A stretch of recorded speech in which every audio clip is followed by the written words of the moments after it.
Yes, I'm Lucy Flint from Lucy Flint Jewellery.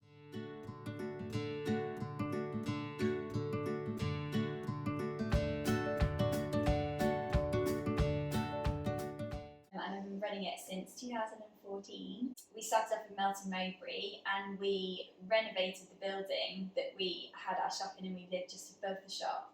But the shop was very small, it was quite dark. So we saw this place was for rent here in Oakham, so decided to relocate here just about a year after that, I think, about a year and a half. So we've been going here for 5 years now. It's been almost 5 years to the week since we got the keys for this place. So we hand make all of the jewellery in the workshop, which is at the back of the shop here. We work in sterling silver, gold to order, and do commissions as well. And then we also have a section of sterling silver plated in 22 karat gold.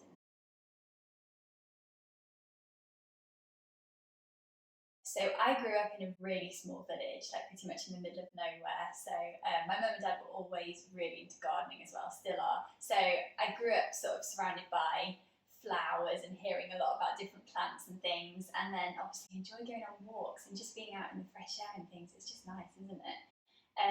So yeah, I've always had an interest really. And I actually did it with my husband. We did like quite a short silversmithing course that covered all of the basics. And his granddad had been making jewellery for years and years, and I just loved his jewellery as well. So I'd always sort of had an interest. Bought all the tools and just started making things at home after that. And it just went from there really. So a lot of it I think has just been learning from trial and error.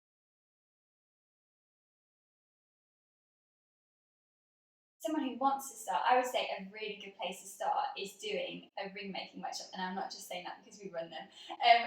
Making a ring, it covers literally all of the silversmithing techniques that you can then apply to make lots of other things as well. And then just on YouTube, there's so many really good people to follow.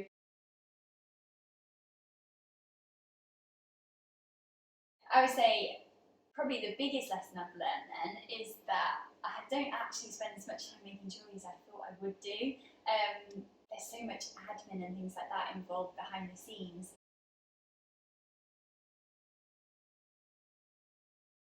Although I'm tied to the shop hours, I would say the flexibility of it, because you can, like, if you think something's not working, you can just change it. Like, going from being employed by a big company before to doing this, it is completely different, and it is really nice to have that freedom.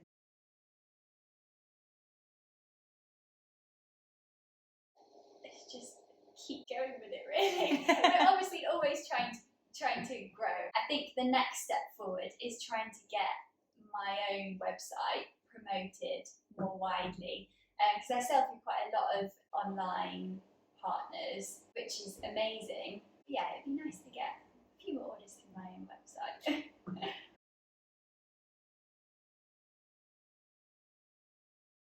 Questions that I get asked a lot in the shop.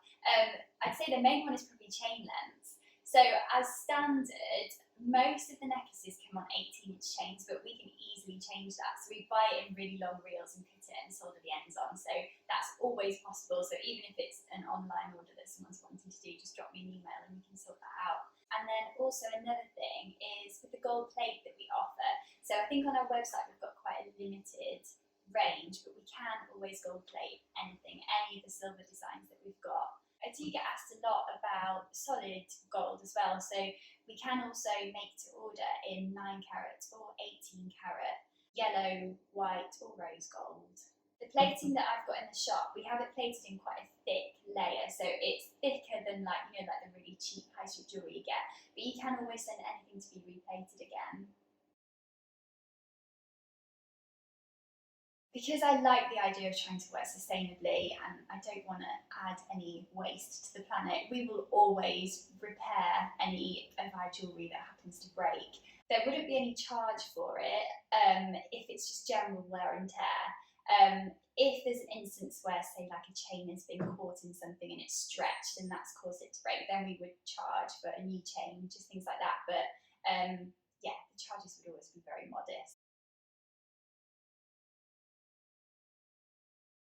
The only thing I struggle with recycled is the chains. So the chains aren't recycled, they're partially recycled, but all of the cast components, so the pendants, they are 100% recycled. Earrings and everything that's cast, they are all 100% recycled, but there's a massive gap in the market for recycled chain because it doesn't seem to exist. I've spent ages trying to find it.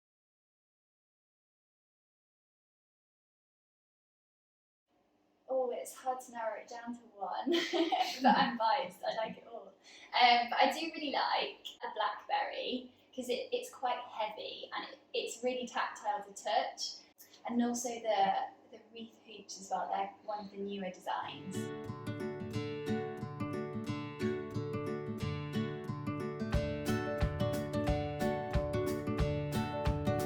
Is it filming now? Perfect. Cut. That was really good.